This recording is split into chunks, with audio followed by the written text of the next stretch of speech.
BDO. Très jeune, je me suis retrouvée très en dehors de ma zone de confort. Bien-être, cosmétique, c'est un peu comme l'automobile, hein. Je suis un bébé entrepreneurial. Moi, je crois que dans l'hyper-simplification des concepts, il y a la capacité aussi à rêver grand.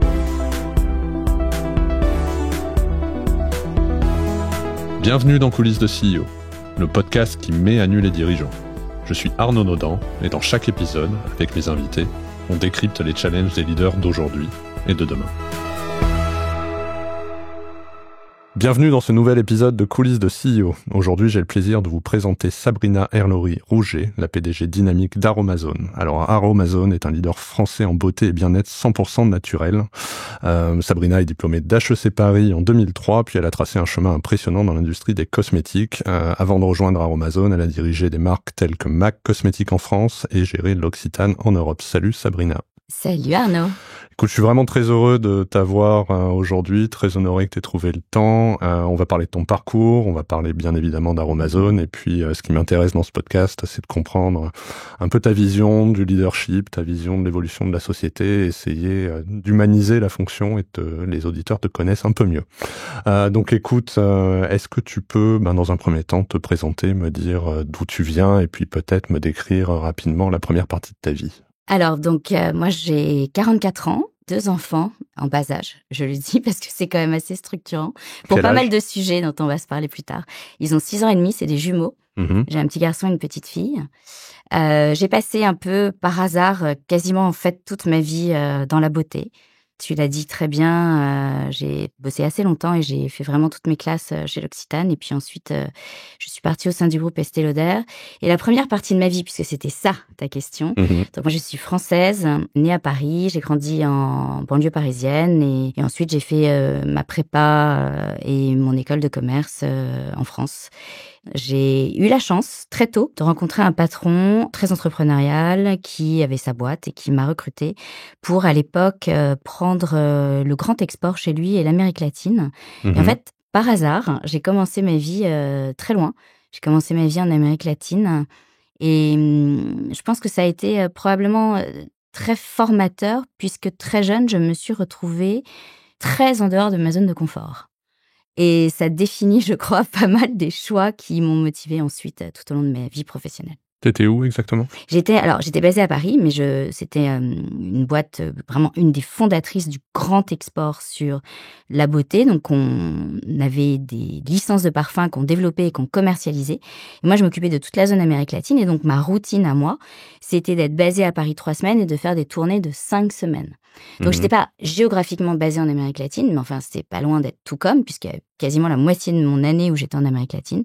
Et je couvrais toutes les géographies, presque en rigolant, de Miami jusqu'à l'Argentine.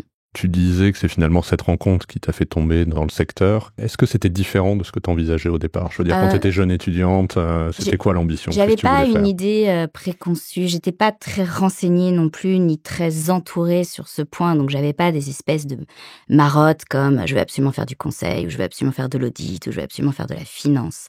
Je savais pas vraiment quelle réalité revêtaient tous ces domaines. J'ai intégré HEC beaucoup sur les matières plus littéraires. J'étais une des majors en philosophie, par exemple, ce qui est un profil déjà un peu atypique. Et en fait, j'ai un peu, pendant toute ma scolarité, essayé de réconcilier ce hiatus qui était comment faire du business, créer de la valeur économique, mais en même temps en gardant une grande dimension qu'on peut qualifier de littéraire.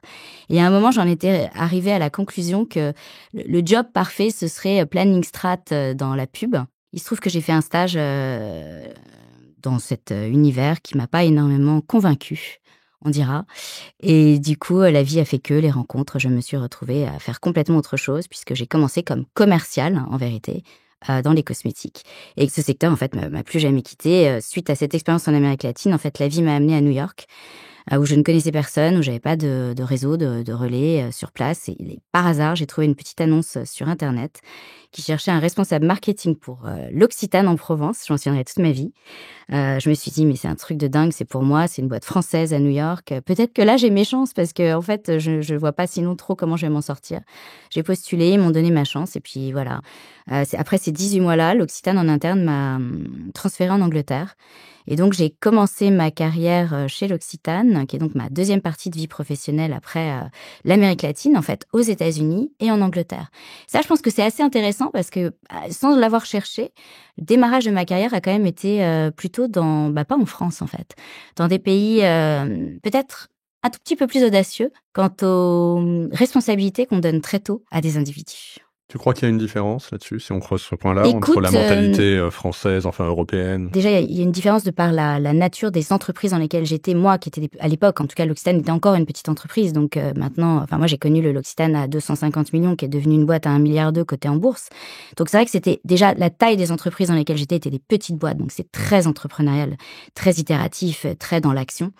Et donc, ça tend plus la main à des profils dynamiques, motivés, bosseurs, qui peut-être parfois n'ont pas toujours nécessairement l'expérience.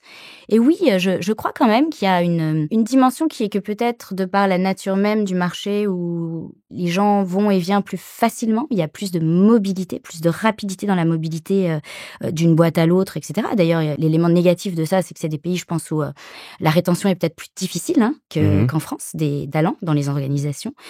Mais oui, j'ai quand même noté que, en tout cas, c'était des pays où, à partir du moment où on créait de la valeur, à partir du moment où on était volontaire, sincèrement, les gens vous tendaient la main, ouais, très, très, très facilement, quel que soit votre background, votre parcours, votre genre. Oui, c'est un peu... Enfin, moi, j'ai commencé au Luxembourg et je suis parti à New York. Tu vois, dans la culture, c'est quand même très cosmopolite, t'as beaucoup d'étrangers et donc finalement, la manière de manager et les opportunités qu'on peut avoir étaient effectivement, je pense, un peu différentes. Donc, je te rejoins là-dessus. Et je pense que les gens sont moins mis, il y a moins de cases, de schémas, d'étapes nécessaires à cocher.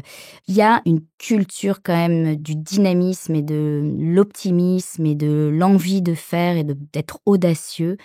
Je dis pas que les choses n'ont pas changé, on parle de ça finalement, toi et moi, il y a plus de 15 ans maintenant, quasi 20 ans. Ouais, Donc le monde a quand même radicalement changé parce qu'il y a eu aussi la digitalisation et que je pense que ça a beaucoup, beaucoup changé la lecture de l'action et du faire, des faire rapidement, etc.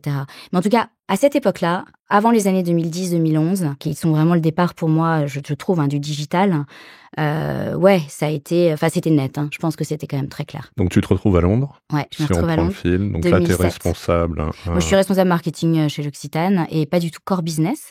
Parce que ça aussi, c'est assez amusant, en fait. À chaque fois, je suis un petit peu... mais c'est bien, enfin, ça a été très formateur. Rentrer un peu à côté, c'est-à-dire que la filiale américaine, c'était quand même une filiale à l'époque compliquée, qui gagnait pas d'argent. On se demandait si on allait la fermer ou pas. Donc, c'était pas exactement the place to be, on dira, au sein de la galaxie L'Occitane. Finalement, on a réussi à faire des choses assez intéressantes qui ont fait que, voilà, j'ai été repérée tôt. On m'a envoyé en Angleterre qui, pareil, était une filiale qui gagnait pas encore d'argent et qui se posait pas mal de questions de positionnement et de rentabilité et de cash. Et j'étais pas sur le core business au sens où L'Occitane a été un grand visionnaire en amont de phase sur un point qui d'ailleurs je pense m'a beaucoup nourri et inspiré dans ma réflexion, qui est comment sous contrainte, avec peu d'argent, on est capable d'exister. Ça, c'est un peu mon obsession, moi. Et L'Occitane avait trouvé un moyen à l'époque très judicieux qui était d'ouvrir des petites boutiques Orange, en fait. Parce que finalement, ça faisait du free média dans un monde qui était quand même sursaturé en beauté. Et j'écoutais récemment d'ailleurs mon ancien CEO, quelqu'un pour qui j'ai beaucoup d'admiration, qui disait que si on avait été dans un wholesale traditionnel, on n'aurait jamais pu exister chez L'Occitane parce que voilà, on avait moins d'argent, on donnait moins de conditions commerciales et puis tout simplement, c'est tellement saturé qu'on n'aurait pas pu exister. Mais en fait, le fait à cette époque-là, alors c'était avant l'hyper-digitalisation du monde, mais le fait de faire le choix d'être un retailer et d'être chez soi et d'avoir un code couleur, quelque chose de très reconnaissable qui permettait immédiatement de stand out, eh bien ça a été très malin et c'est ce qui a permis à cette marque finalement, d'émerger un peu partout et rapidement dans le monde entier. Et avec une culture comme ça très, très, très entrepreneuriale où vraiment on prenait les risques, on y allait, on n'avait pas peur et puis fallait corriger vite si on se trompait, mais on faisait. Et surtout cette période anglaise, parce que pendant cette période anglaise, moi j'ai eu un patron britannique. Ce sont des animaux un peu différents de nous quand même. Et en l'occurrence, dans la partie, la dimension retail, business, commerce, ils sont quand même vraiment très bons. Et cet homme m'a beaucoup appris et m'a appris à être audacieuse. Alors, qu'est-ce qui s'est passé ensuite? Suite à l'Angleterre, j'ai été repérée par le patron de France qui m'a ramenée en France. court délai, puisque le patron anglais est revenu me chercher pour prendre toute sa direction marketing, là, pour le coup, de l'intégralité de la boîte, incluant le core business qui était le retail, puisque je faisais pas le retail à l'époque en Angleterre. Là où ça devient intéressant, c'est qu'en fait, finalement, en amont de phase, j'ai cette chance-là, que dès 2010-2011, je suis en Angleterre. Et là, pour le coup, l'Angleterre a 5 ans d'avance sur le digital et le CRM. Nous, on a découvert ça beaucoup plus tard en France, mais en fait, c'était déjà l'influence américaine, j'imagine. Donc, on avait déjà compris l'importance de la data. Et puis, on avait à l'époque compris que le digital était génial parce que c'était l'endroit où toutes les marques un peu fréquentables ne voulaient pas aller parce que c'était cheap, c'était pas élégant, le web au démarrage. Donc, on a été parmi les premiers, les first early adopters. On a appris beaucoup de choses et puis ça nous a permis d'émerger intelligemment tôt. Et puis, on a appris à comprendre l'importance de la data. Et j'ai, je crois, à ce moment-là, touché du doigt aussi l'importance des modèles intégrés. Modèle intégré voulant dire je maîtrise ma distribution, j'ai l'accès direct au consommateur final, je possède la data et donc je suis capable d'être beaucoup plus en maîtrise de mon destin que quand je délègue cette capacité-là à d'autres, donc le wholesale. Et donc j'ai toujours ensuite voulu, moi, être dans des univers où on possédait en direct sa marque, sa distribution on et off. Et la raison pour ça, pour qu'on comprenne bien, pour ceux qui sont pas dans le business, c'est justement pour pouvoir avoir la bonne connaissance de tes clients et c'est ça l'enjeu. Absolument, en fait, c'est bien sûr, c'est la connaissance client, c'est la capacité à adresser leurs besoins de façon rapide, intelligente, en amont de phase d'ailleurs, en récoltant, et on en parlera probablement avec le modèle Aromazone, leurs desiderata, parce qu'on est capable de les interroger, ou voire même ils vous parlent en direct. Et puis deuxièmement, en aval de phase, être capable aussi de savoir exactement le type de communication, de produits, d'offres qui leur sera le plus adapté versus une espèce de boogie-boulga d'informations qui font pas de sens et qui sont jugées comme irrelevant et qui font perdre de la valeur et de l'attachement à la marque sur le moyen long terme. Donc ça, pour toi, c'est fondamental dans le retail, globalement. Je pense que c'est toujours pareil. Il faut toujours se dire que quand on est dans des univers où on n'a pas de moyens économiques colossaux, qu'on est en mode itératif, test and learn, et puis qu'on est sur des marchés extrêmement compétitif et saturé comme peut l'être la beauté, bien-être, cosmétique. C'est un peu comme l'automobile, ce sont les secteurs les plus denses en termes d'investissement publicitaire. Comment exister quand on est on n'a pas les mêmes moyens que des petites marques et qu'il faut avoir aussi sa part de voix. Et j'adore ça, je trouve que c'est fascinant parce que je pense que c'est ce qui rend d'ailleurs motivé et quelque part d'une certaine façon intelligent aussi, cette capacité à devoir raisonner par la contrainte et avec la page blanche parce que il faut trouver des idées, il faut être créatif, il faut raisonner différemment. Et la data a été très tôt, en tout cas pour des organisations comme la nôtre à l'époque, une capacité de prendre des parts de marché en amont de phase, avant que les autres ne rattrapent par des surinvestissements, parce que justement, on a toujours essayé d'être là et de défricher ce qui se dessinait, ce qui était émergent, et on continue à le faire aujourd'hui, nous, dans un autre business aujourd'hui qui est Aromazone, bien sûr, parce que c'est très important. Ça nous permet tout simplement d'exister, voire de croître et de prendre des vraies parts de marché dans un monde qui, sinon, est statique et reste statique. C'est intéressant, là, je commente ce que tu viens de dire sur le fait que finalement, si je comprends bien, tu dis que si on est sous contrainte, notamment qu'on n'a pas les mêmes moyens que les gros, ça t'oblige c'est une chance. À être plus innovant, à te poser plus de questions. Dans le monde actuel, je crois que c'est la chance. Ouais, c'est intéressant. Ça donne beaucoup d'espoir à ceux qui sont pas, qui n'ont justement pas forcément les moyens des grands pour pouvoir exister sur leur marché. Absolument. Donc, on va creuser. À quel moment tu quittes l'Occitane? Qu'est-ce qui te fait quitter? Je quitte l'Occitane en 2016. Ça fait 9 ans que je suis dans l'entreprise. Je pense que j'ai fait un parcours, pour le coup, et je suis très reconnaissante à cette organisation parce que c'était une organisation jeune, entrepreneuriale. J'avais un patron très entrepreneur qui donnait sa chance à des profils qui pouvaient être considérés comme très dynamiques, volontaires, mais relativement inexpérimentés, ce que j'étais, soyons clairs. Il m'a donné la DG de la France, qui était le 2e marché monde, qui était le marché domestique en plus de l'entreprise. J'avais 34 ans. C'était une entité qui faisait quasi 90 millions de chiffre d'affaires. J'avais jamais géré un réseau retail à proprement parler. Je ne savais pas ce qu'était un PNL, donc Vraiment, je rends grâce à ça parce que c'est courageux quand même. Alors, tout le monde me dit oui, bien sûr, mais enfin, il savait que t'allais t'en sortir. Non, c'est un risque. Il aurait pu prendre quelqu'un d'expérimenté. Il m'a choisi moi. Il m'a jeté dans le grand bain. Et ensuite, j'ai pris la DG Europe. J'étais au Comex de la boîte. C'était une boîte cotée. Donc, j'ai quand même fait beaucoup de choses à cette entreprise de façon rapide. C'est une boîte où, effectivement, on avait quand même la capacité de changer de poste tous les 18 mois puisque la boîte elle-même croissait à un rythme vertigineux. Et j'ai tout appris dans cette entreprise, avec ces 2 patrons réellement qui m'ont beaucoup structuré, qui était mon CEO monde, qui s'appelle Emmanuel Osti, et mon patron britannique qui s'appelle David Boyton. Très tôt, du coup, aussi, on s'est intéressé à la data, on s'est intéressé au digital, en amont de phase par rapport à beaucoup d'autres. Et ça m'a mis dans une position où j'ai été, je pense, identifiée par le groupe Lauder, qui est venu me chercher pour un poste qui était la reprise de MAC Cosmétiques, qui à ce moment-là est le leader mondial du maquillage, et qui a lui aussi une particularité importante au sein de l'écosystème Lauder, qui est que c'est quasiment la seule marque en propre également, sans intermédiaire. Alors maintenant, il y a du wholesale un peu partout dans le monde. Je crois qu'en France, maintenant, ils sont distribués chez Sephora. Mais à l'époque, on avait nos magasins et notre site e-commerce. Basta. Et moi, ce qui m'intéressait chez MAC aussi énormément, donc ça faisait 9 ans que j'étais chez L'Occitane, j'avais, je pense, fait le tour. Et puis, j'étais arrivée un peu au top de ce que je pouvais faire dans cette entreprise. Et puis, on vient me chercher. Et il y avait chez MAC quelque chose qui vraiment me fascinait, je crois, vraiment, il n'y avait pas d'autre mot, et qui a aussi beaucoup, quelque part, inspiré le move d'après chez Aromazone.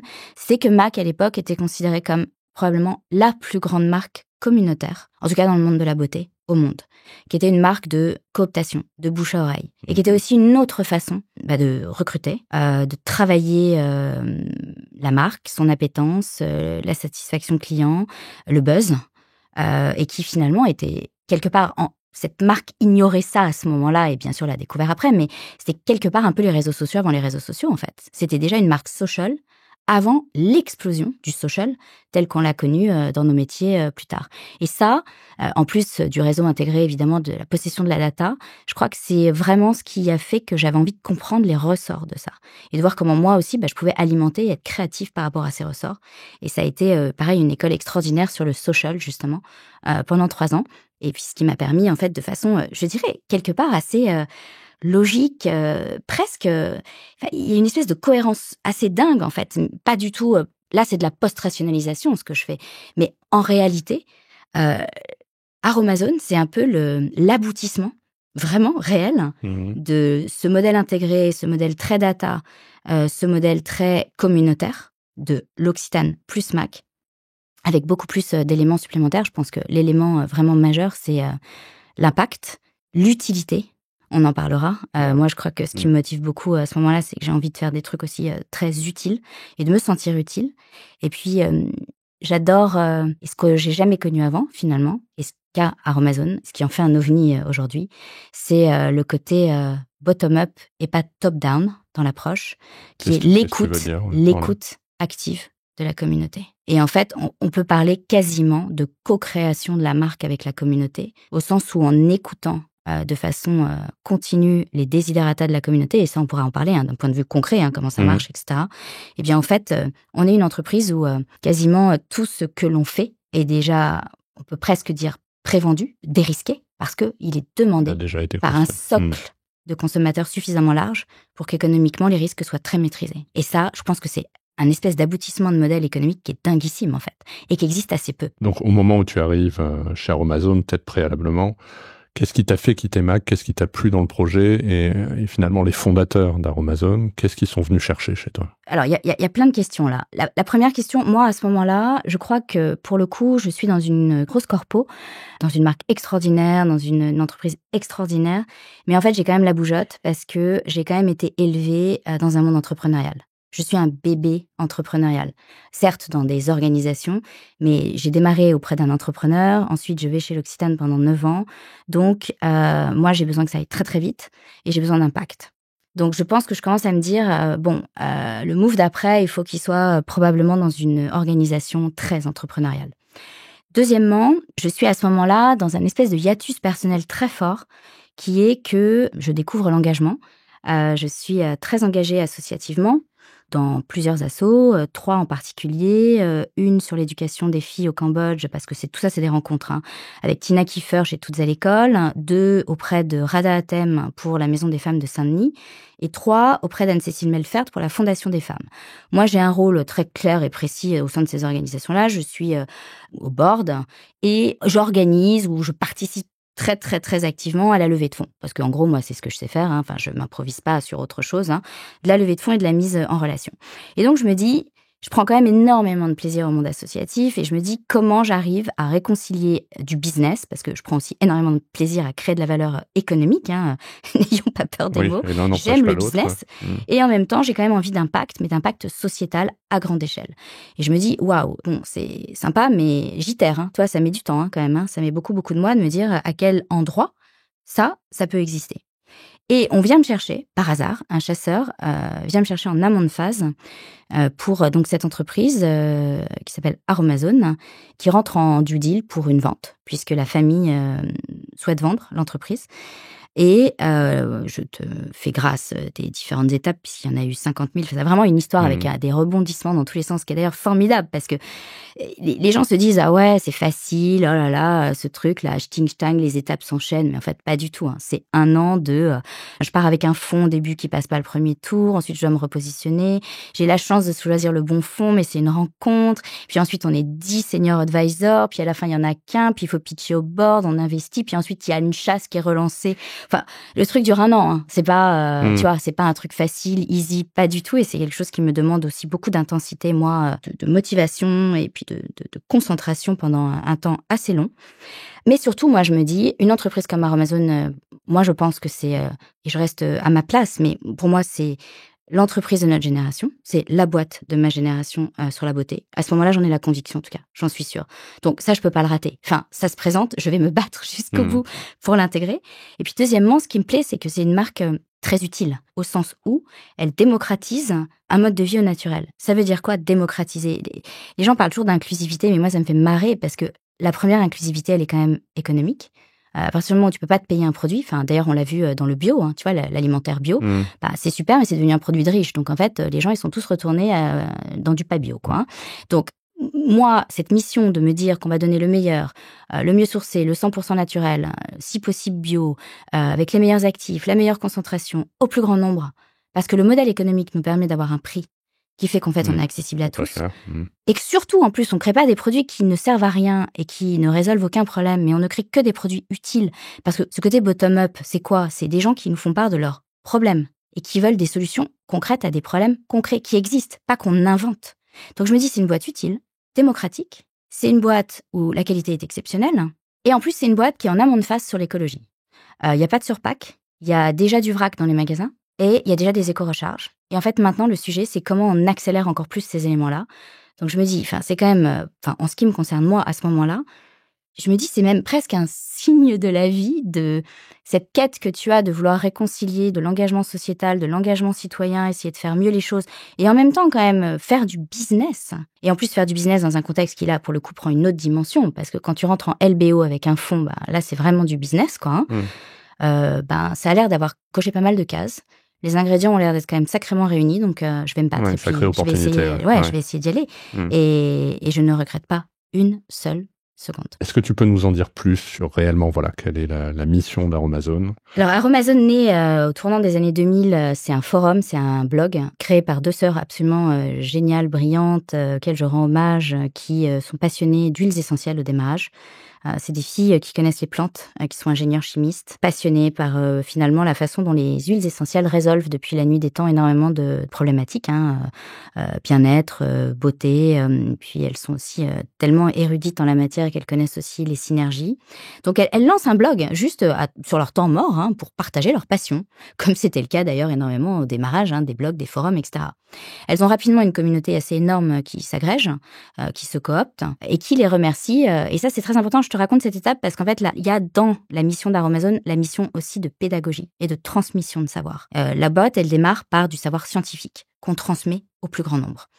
La communauté les remercie, la communauté leur dit c'est génial, mais on est au tournant des années 2000, j'habite à X, moi j'ai pas autour de chez moi la capacité d'acheter de l'huile essentielle de sauge sclarée bio, où est-ce que je me fournis? Donc vous seriez gentil de nous aider aussi à avoir accès à la matière première.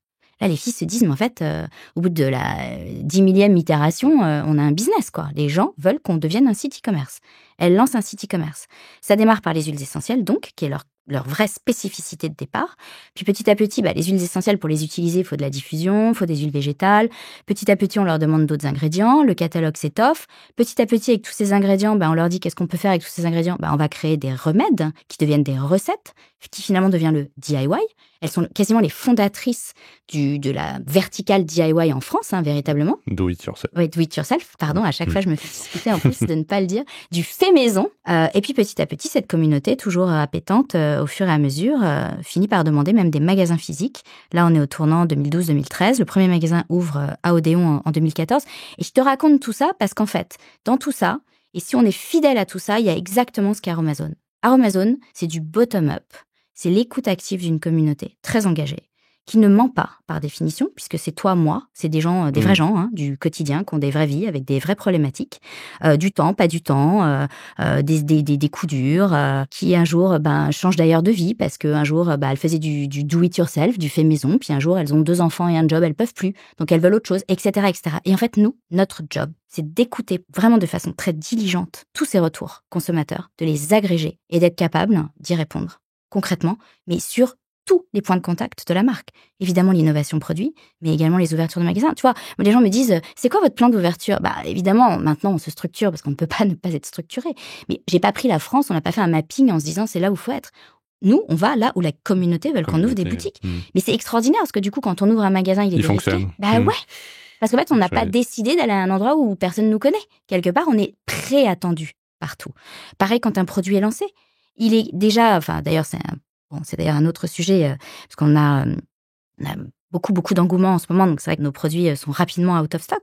En fait, nos produits sont tellement attendus par la communauté, puisqu'ils les ont véritablement demandés pour de vrai, et qu'ils en ont vraiment besoin, que du coup, nos produits, pareil, sont quasiment prévendus avant que d'être lancés. Et c'est ça le modèle Aromazone, donc c'est l'intelligence collective et populaire, en fait. Et moi, j'ai une équipe auquel je rends hommage, qui est mon labo, ma R&D, qui sont des filles, mais d'une exigence, d'une excellence et d'une connaissance encyclopédique, et qui sont alors totalement incorruptibles.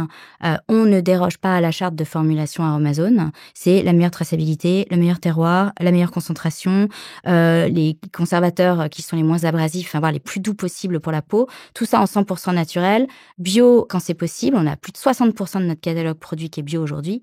Et en fait, cette espèce de recette-là, je crois que voilà, on est dans notre chemin et on se trompe pas. Quand on t'écoute, ça a l'air super simple en fait. On se dit, finalement, l'entreprise s'est créée grâce à sa communauté, les produits sont développés par la communauté, donc quand tu lances un nouveau produit, il se vend. Quand tu ouvres un nouveau magasin, j'imagine que c'est un peu plus compliqué que ça quand même dans la réalité. Oui, alors, tu sais, t'as raison, bien sûr, parce que derrière tout ça, ça s'organise avec des process, de l'anticipation, des outils, les bonnes personnes. Mais il faut simplifier énormément les messages. Moi, je crois qu'on a une capacité en France, parce qu'on est des pays très conceptuels, à rendre les choses tellement complexes qu'au final, même en organisant, on n'y arrive pas, forcément. Et on n'est pas capable de rêver grand. Moi, je crois que dans l'hyper-simplification des concepts, il y a la capacité aussi à rêver grand. Donc, tu as raison. Bien sûr qu'au quotidien, ça doit s'orchestrer, que c'est plus complexe que ça. Mais quand même, dans la ligne directrice de ce qu'on fait, on fait ça. Et je tiens vraiment à insister là-dessus parce que je pense que s'il y a une inspiration peut-être à prendre pour peut-être d'autres gens qui pourraient nous écouter, ou même, comme tu le disais tout à l'heure, des petits qui se disent « je vais jamais y arriver parce que j'ai pas les moyens, parce qu'il y a des grands, parce que… » Ben si, en fait, c'est absolument possible en trouvant la raison d'être profonde. Et la raison d'être profonde des choses, elle est souvent très simple, en fait. C'est pas beaucoup de choses, ça ne doit être qu'un noyau. Et ensuite, c'est ce noyau, comment, effectivement, on le fait vivre au quotidien. Mais moi, je vois énormément de boîtes extraordinairement complexes, avec plein de moyens, plein d'argent, plein d'outils, plein de gens, etc., qui n'ont pas le noyau, en fait. Et donc, ça part dans tous les sens. paradoxalement. Tu parles de raison d'être. Nous, chez BDO, on a défini notre raison d'être. On est devenu société à mission. On essaie d'aller le plus loin possible. Je vois beaucoup de dirigeants dans ce podcast, chez mes clients, dans notre écosystème. Et on évangélise beaucoup sur le sujet de la raison d'être, justement en essayant de leur dire que dans toutes les difficultés que peut avoir une entreprise, dans toutes les crises qui se succèdent, et je pense qu'aujourd'hui, piloter une entreprise, c'est quand même extrêmement complexe, et que finalement, la raison d'être, c'est un peu la boussole qui permet de naviguer à travers tout ça. Tu rejoins ça? Tu penses que c'est... Complètement. Ouais. Mais moi, je te dis, je pense qu'on peut être très gros, très fort, très riche et se perdre totalement parce qu'on n'a pas écrit sa raison d'être et on ne sait pas où on est. Et je ne citerai pas de marque, mais j'en ai vu, j'en connais.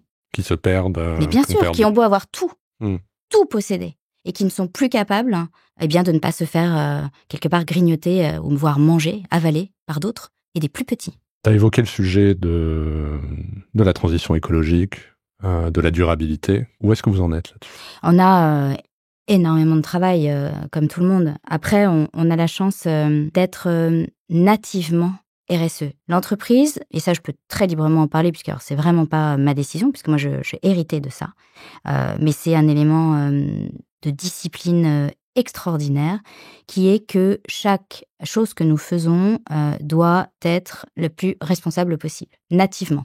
Il n'y a pas un produit chez nous qui a un surpack. Je te taquine exprès, Arnaud, mais je pense que tu n'es peut-être pas un grand utilisateur de produits cosmétiques, donc toi, ça ne va pas te dire grand-chose. Donc c'est pour ça que je vais aller dans le détail. Les femmes comprendront plus facilement ce que je dis. Il n'y a pas un produit cosmétique sur le marché aujourd'hui, et particulièrement sur des gestuels sophistiqués, comme des sérums ou des crèmes, qui n'ont pas de surpack, la boîte autour. Et en plus, il y a eu, depuis des générations et des générations, une espèce de valorisation énorme du cérémonial. On te donne un sac, et on te donne un ruban, et on te donne du cello. Et puis à l'intérieur, tu as encore du cello, et puis tu as encore une étape de protection. Et puis ensuite, tu as l'opercule de protection. Et en fait, tu as 50 étapes de packaging. Et c'est quelque part presque ce qui fait que, waouh, c'est bien, c'est prestigieux. Et en fait, Aromazone, depuis le début, fait le choix de n'avoir aucune boîte, aucun surpack. Donc nous, t'achètes nos produits, il y a juste le contenant pour tenir la matière première. Alors, ça n'a l'air de rien, mais en fait, c'est révolutionnaire. Oui, c'est énorme.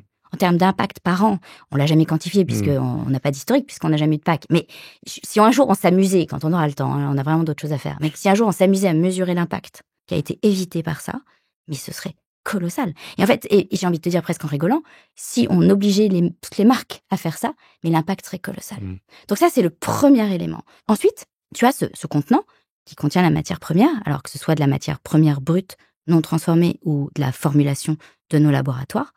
Et puis, tu as la capacité à se dire, OK, l'étape d'après, quand on a ça, c'est de faire en sorte que quand j'achète un flacon en verre une fois, je puisse le réutiliser ad vitam aeternam. Parce que je vais utiliser des recharges. Pareil, les recharges, ça existe depuis quelques années, mais en fait, c'est quand même assez peu acheté. Quand on regarde les pourcentages de recharges vendues par rapport à la taille de la catégorie, c'est ridicule. Et là, nous, on est quand même hyper fiers. Alors, encore une fois, c'est un long chemin, il y a tout à faire. Mais nous, quelque part, parfois, en rigolant, on se dit, dans 10 ans, on voudrait être un vendeur d'éco-recharge, en fait, quasiment. La vision directionnelle, c'est presque ça, si je fais du très, très, très, très, très macro. Aujourd'hui, on a réussi à faire, par exemple, la démonstration du passage à l'échelle de l'éco-recharge sur nos sérums. On aura vendu cette année plus de 2 millions d'éco-recharges sur nos sérums. Le sérum, c'est quand même un produit très sophistiqué dans l'utilisation beauté des femmes. Puis c'est des produits qui sont soumis à des tests labo, c'est des produits qui sont soumis à de l'efficacité. Eh bien, même ces produits-là qui, en général, font très peu appel à des éco-recharges, on aura vendu plus de 2 millions d'éco-recharges en France. Donc on est en train de faire la démonstration du fait qu'en beauté, non seulement, on peut ne pas avoir de surpack, et 2, on peut passer à l'échelle l'utilisation de l'éco-recharge. Et là, je te dis 2 millions, c'est peut-être 4 l'année prochaine, c'est peut-être 6 l'année d'après. Ça veut dire qu'en fait, c'est possible. Et ça veut dire qu'en plus, c'est très inspirant, je trouve, même pour notre secteur d'activité. Parce qu'à terme, je pense qu'une fois qu'on aide à transformer les usages, et une fois qu'on accompagne les usages, je pense que le consommateur, derrière, il oblige aussi le marché à se transformer dans une direction plus vertueuse. Et ça, selon nous, c'en est une.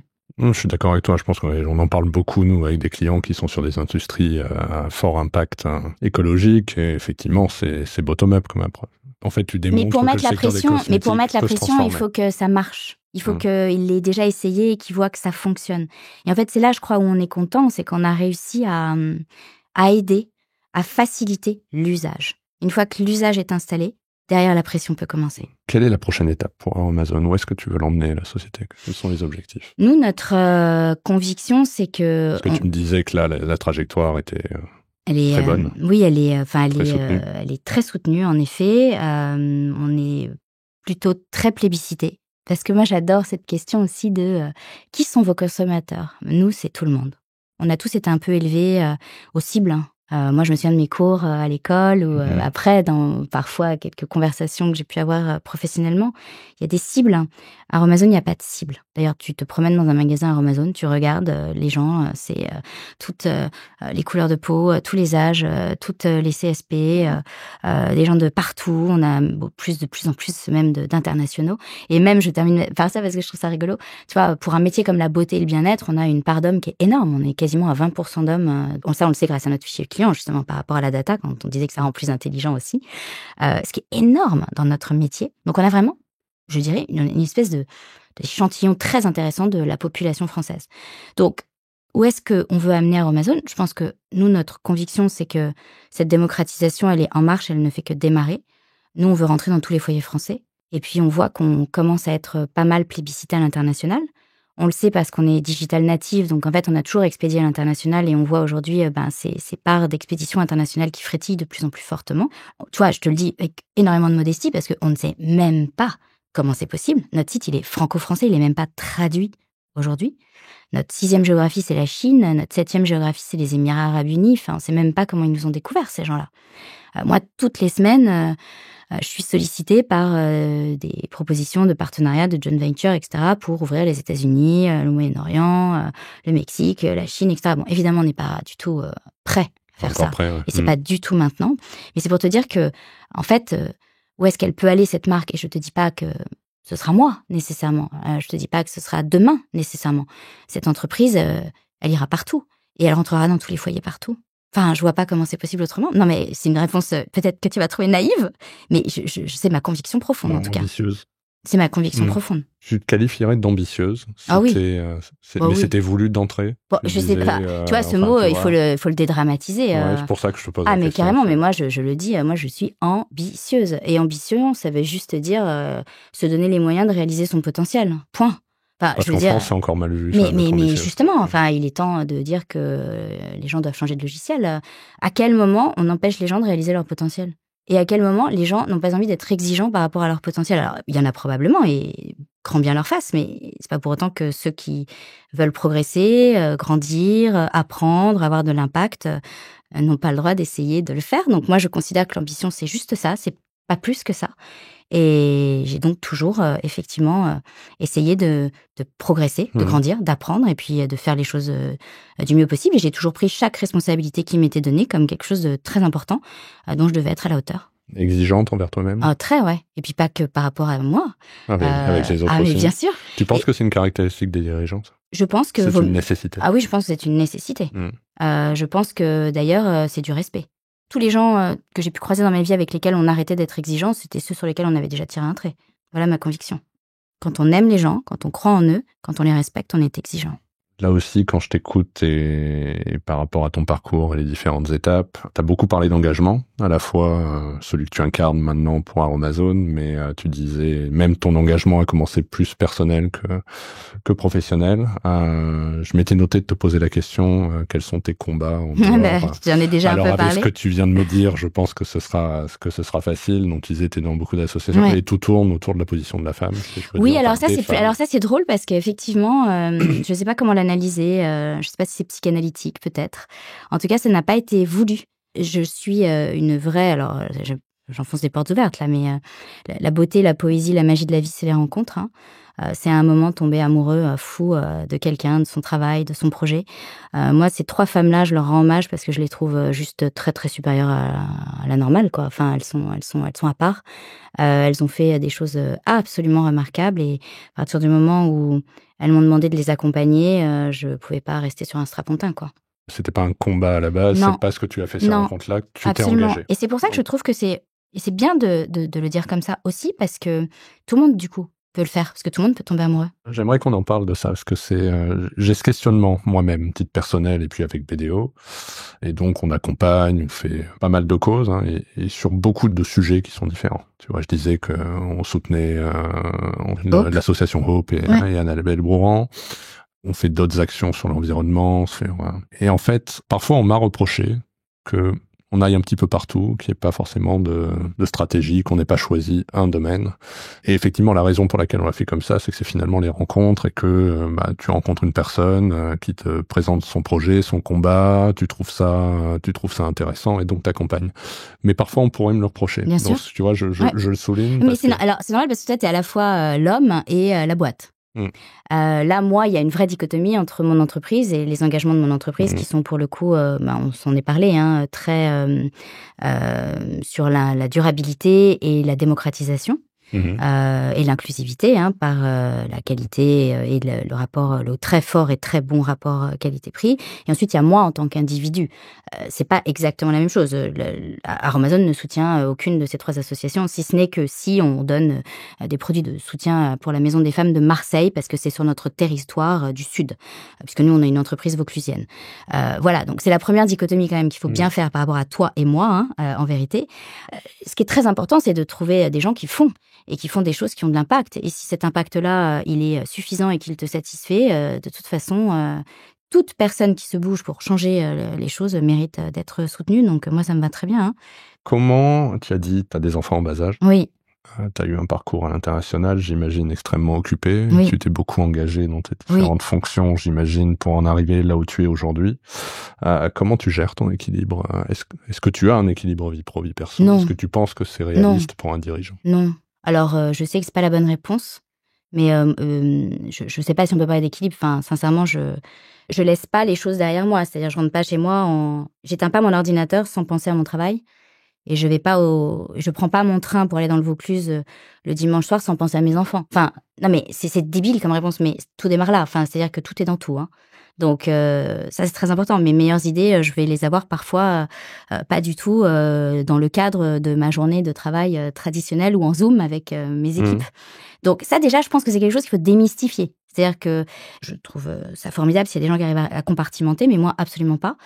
C'est d'ailleurs pour ça que j'ai toujours eu beaucoup de mal avec les fameuses postures professionnelles, parce que je trouve que, bien sûr, il y a des choses élémentaires qu'on doit apprendre, mais je trouve qu'il y a beaucoup de temps perdu dans la schizophrénie, à être un personnage à droite, à gauche, au travail, à la maison. Enfin, non, enfin, je veux dire, moi, rien que le temps que ça me prendrait de m'adapter aux situations, déjà, je bug. Hein. Donc, en fait, pour pouvoir tout faire, je crois qu'il faut juste aimer tellement fort tout ce qu'on fait. Et j'ai envie de te dire, tu sais, c'est très bête, mais moi, je crois énormément à cette espèce de lieu commun qui s'appelle l'alignement. Mais moi, aujourd'hui, je suis à ma place. Mes enfants, pour rien au monde, je voudrais que ce soit différent. Aromazone, pour rien au monde, je voudrais être ailleurs. Mon parcours, si c'était à refaire, je referais tout pareil.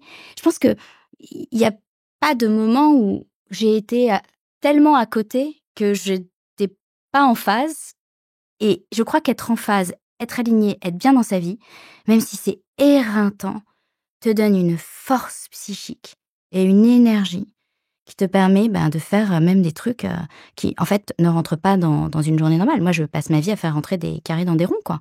Tu veux dire que la Sabrina au bureau et la Sabrina dans le monde perso, c'est la même? Ah ouais, c'est la même. Et en fait, c'est très drôle parce que j'ai des gens qui me suivent depuis très longtemps, hein, moi, qui bossent avec moi depuis plus de 10 ans, qui m'ont suivi quasiment dans toutes mes boîtes. Et donc, qui me connaissent dans des contextes très différents, parce que c'est des boîtes très différentes, avec des gouvernances très différentes, qui me connaissent même dans ma vie privée et qui pourraient témoigner du fait qu'effectivement, il n'y a vraiment pas de dichotomie. T'as des rituels ou quels sont tes moments de décompression, en fait? Comment tu fais? J'ai déjà beaucoup de chance parce que je tire beaucoup d'énergie des gens. Je pense que... Donc, je passe ma vie avec des gens quand même, hein. Beaucoup, beaucoup, beaucoup tout le temps. J'en rencontre, je suis avec mes équipes, je brasse une masse de contacts humains. Et il y a des gens que ça fatigue. Moi, ça me nourrit. Mais déjà, point de démarrage, je pense que c'est une chance. Et ça, t'y peux rien, t'es mis au monde comme ça, quoi. Donc, moi, les gens me nourrissent, les gens me portent, les gens me rechargent. Ensuite, j'aime aussi quand même beaucoup les instants de calme et de silence. Moi, j'adore... je suis quelqu'un qui a énormément besoin de lire, de réfléchir, de penser, de même ménager des sas de calme. Et j'ai une chance colossale dans ma vie. Et ça, pareil, tu vois. Je crois que C'est tellement important le regard que tu portes sur les choses et sur les situations. Moi, je fais énormément de transport, de trajet, de train pour aller dans le Vaucluse, puisque je vis à Paris et mes équipes, mon siège est dans le Vaucluse. Le Vaucluse, c'est formidable, c'est très beau, mais c'est 3 heures de train et 45 minutes de voiture. C'est très enclavé, c'est très loin. Et beaucoup de gens me disent, ça doit être épuisant, c'est pas trop dur de faire ça toutes les semaines. Et en fait, c'est mon sas de décompression. Parce que le moment où je suis dans le train, le moment où je suis dans la voiture, c'est quasiment les seuls moments où je suis pas trop joignable, en fait. Et en fait, c'est mes sas de réflexion. En fait, c'est presque une recommandation à faire. Je sais pas, je pense que... Mais ça donne un espoir pour les Parisiens qui travaillent à Paris, se dire aller vivre dans le sud de la France. En tout cas, quand ces sas ne sont pas induits par son agenda, comme c'est le mien, je pense qu'effectivement, il est nécessaire de se les organiser. On est obligé d'avoir ce moment finalement de confrontation et de rencontre avec soi-même de façon très régulière. Cette espèce d'itération personnelle. Ça me permet de rentrer dans les détails, ça me permet de réfléchir à tout ce qui ne correspond pas à la course absolue de l'opérationnel quotidien. Et souvent, c'est de là d'où viennent les meilleures idées. Si j'allais dans le Vaucluse demain et que je posais la question à tes proches équipes ou collaborateurs d'Aromazone et que je leur posais la question, quel est le style de leadership de Sabrina? Comment est-ce que vous la voyez d'après toi? Je pense que je te dirais que je suis exigeante, on en a parlé précédemment, mais que je suis très horizontale dans la prise de décision. Moi, j'ai besoin que tout le monde s'exprime et j'ai souvent été confrontée dans mon parcours de manager au fait que les meilleures idées, les meilleures intuitions viennent très souvent de gens qu'on n'entend pas dans les organisations.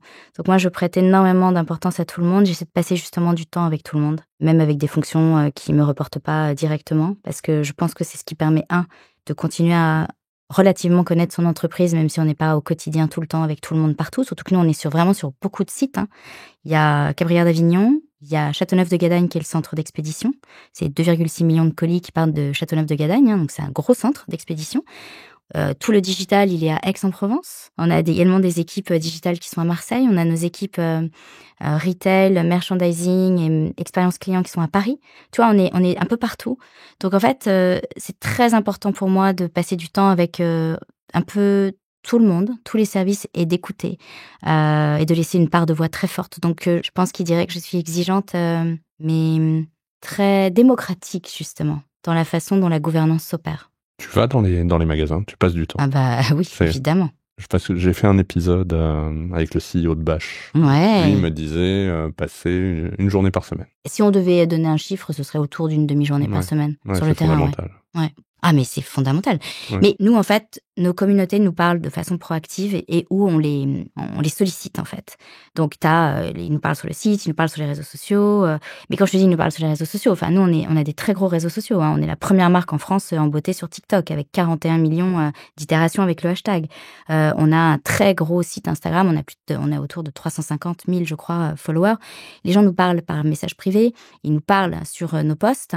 Ils nous parlent au service client et ils nous parlent sur un outil qu'on a mis en place qui est le NPS, où en fait, suite à toutes les transactions en physique et en online, recommanderiez-vous la marque à vos amis, et que pourrions-nous faire pour nous améliorer? Il y a un champ ouvert.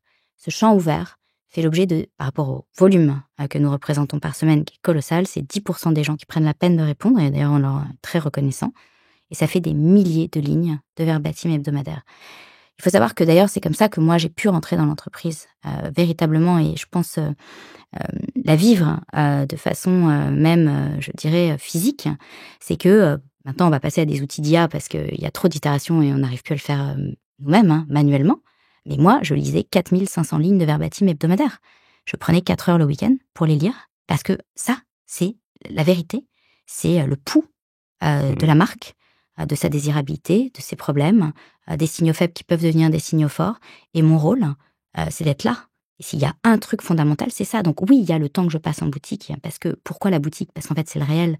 Et puis, c'est le réel du feedback des équipes. Mais en fait, ce réel-là, nous, on l'a aussi. Comme on est un modèle intégré, on est chez nous, aussi bien en on qu'en off, avec nos magasins et notre site e-commerce, qu'on a tous ces retours consommateurs. Si on se donne la peine, en fait, on sait tout. Et il y a un chiffre que je trouve extraordinaire. Quand on fait des exit surveys pour demander aux gens d'où est-ce qu'ils nous ont connus, plus de 50% des gens nous disent par le bouche à oreille. Donc en fait, écouter les gens et se mettre, être à la hauteur de leurs attentes. De toute façon, pour nous, 1, c'est vital, hein, évidemment, mais 2, c'est le meilleur investissement marketing finalement qu'on puisse faire si finalement je dois reprendre des terminologies classiques de notre univers. Parce qu'une personne satisfaite va en parler à 5 personnes autour d'elle et ça, c'est gratuit. Peut-être que ça arrivera, tu as encore beaucoup de temps, mais t'as jamais eu envie de monter ton propre business ou Écoute, ça s'est pas présenté, on dira. T'as pas eu ce besoin d'entreprendre. On voit qu'il y a une vague d'entrepreneuriat depuis quelques années qui est extrêmement importante, voire qui est presque préoccupante. T'as fait HEC, mais je crois que t'as un diplômé d'HEC sur 2 aujourd'hui part dans l'entrepreneuriat impact. C'est probable. Donc peut-être que le marché n'arrivera pas à avaler toutes ces entreprises, toutes ces jeunes pousses, et que quand même le métier d'entrepreneur est un métier extrêmement difficile. Tout le monde ne réussit pas. Je me dis comment est-ce qu'on fait pour ramener finalement ces jeunes diplômés qui ont envie d'entreprendre dans les entreprises. En rendant les entreprises plus entrepreneuriales probablement. Voilà, et donc je me dis est-ce qu'on n'a pas nous une responsabilité en tant que dirigeants dans la manière de manager les équipes, de faire en sorte que la capacité d'entreprendre de nos équipes soit supérieure. Je pense que au-delà de tout ce qu'on a dit, ce qui fait que on a un attachement extrêmement fort à l'entreprise, bon évidemment c'est le projet, hein. Évidemment, c'est l'impact, c'est l'immatériel de cette entreprise. Mais ensuite, la gouvernance, je pense que c'est majeur, la gouvernance. Je sais plus, j'avais cette espèce de stat aussi, alors pardon de ne pas la citer parfaitement, mais les gens finissent toujours par quitter les entreprises à cause de leur manager, hein, rarement à cause des boîtes elles-mêmes. Bon, voilà, tout est dit. Hein. C'est clair. Si tu pouvais te donner un conseil à toi-même, à la jeune Sabrina qui démarre à New York, quel conseil tu te donnerais pour peut-être mieux faire certaines choses? Comme j'ai jamais trahi mes convictions, je me suis jamais sentie mal à l'aise ou à côté. Après, j'ai appris, parce qu'on apprend tous et qu'on devient aussi plus expérimenté, que parfois les ressorts qui t'amènent jusqu'à un certain niveau ne sont pas ceux qui t'amènent au niveau d'après. Je pense que beaucoup des grandes qualités, d'ailleurs qui souvent sont les qualités des entrepreneurs, hein, sont pas forcément que les qualités qui sont nécessaires ensuite pour des gouvernances plus complexes. Et moi, aujourd'hui, je suis effectivement dans une gouvernance qui est quand même plus complexe, puisque j'ai beaucoup de parties prenantes. Donc, si, quand même, évidemment, il faut pas être idiot. C'est pas parce qu'on a des points extrêmement forts, et d'ailleurs, les points extrêmement forts, parfois, donnent des grosses faiblesses aussi. Je trouve que les gens très forts sont souvent des gens très contrastés. Et donc moi j'essaie de garder mes fortés, mais d'être peut-être plus ramassée sur d'autres éléments sur lesquels je crois que je portais moins d'importance avant, et j'essaie d'être plus vigilante aujourd'hui. Est-ce que pas forcément une question simple, mais est-ce qu'il y a un moment dans ta carrière, dans ton parcours, il y a eu un événement qui t'a un peu fait switcher Alors je vais te répondre avec 2 niveaux. Premier niveau, qui est un niveau personnel. Mais le personnel est très important parce que je pense que, justement, depuis le début, je le dis, je crois que la qualité, la sérénité psychique est aussi à la source de la réussite professionnelle. Donc, je pense que de façon personnelle, très tôt, j'ai, en Amérique latine, dans des univers qui n'ont rien à voir avec la façon dont moi j'ai été élevée du pays d'où je viens, compris la différence entre les hommes et les femmes. De façon très forte. Et je pense que ça, je l'ai en fait emmagasiné dans un espèce d'inconscient. Et je pense que si on devait expliquer mon engagement associatif, un des premiers ressorts et une des premières compréhensions subtiles et viscérales vient de cette expérience-là. Moi, ne l'ayant pas vécu, moi, dans mon pays, je pense que c'est étonnant, effectivement, ce bagage que finalement, quelque part, j'accompagne, un peu malgré moi. Et je pense que c'est ce choc, justement, de l'inégalité de genre que j'ai vu, vraiment, alors là, de façon, quasi millénaire, en action, en Amérique latine. Et ensuite, très tôt, pour te répondre de façon plus professionnelle, mais personnelle aussi. Et je le mets en musique quotidiennement. Je crois que l'élément discriminant qui faisait toute la différence, c'est la détermination. Et en fait, il n'y a pas tant de gens que ça très déterminés. C'est intéressant que tu dises ça, parce que j'en discute souvent avec des collaborateurs, ou parfois dans les interventions que je fais dans les écoles, et la question, mais finalement, ce qui fait que certains ont des carrières plus rapides que d'autres, c'est effectivement l'engagement et la détermination. Enfin, je pense que c'est vraiment la caractéristique et ce qui nous rejoint tous dans ces fonctions de CEO. Pour finir, et tu as noté qu'effectivement, j'étais pas un grand client des cosmétiques, mais si je devais acheter un produit chez Aromazone, qu'est-ce que je devrais acheter? Écoute, en te regardant, même si tu as une peau absolument remarquable, cependant, je me permettrai de te recommander l'acide hyaluronique. C'est notre absolu best-seller. On en vend un toutes les 10 secondes en France aujourd'hui. Sabrina, merci beaucoup d'avoir accepté l'invitation. Avec J'ai plaisir. beaucoup apprécié notre discussion. Je te souhaite le meilleur pour 2024, merci, le meilleur pour aussi, Aromazone merci et au plaisir beaucoup. de te revoir bientôt. À très bientôt, Sabrina. merci de ton invitation. Merci beaucoup d'avoir écouté cet épisode de Coulisses de CEO. Je vous donne rendez-vous la semaine prochaine avec un nouvel invité. Pour ne manquer aucun épisode, abonnez-vous sur votre plateforme d'écoute préférée et partagez l'épisode parce que le podcast, finalement, c'est comme les valeurs d'une entreprise, ça se partage.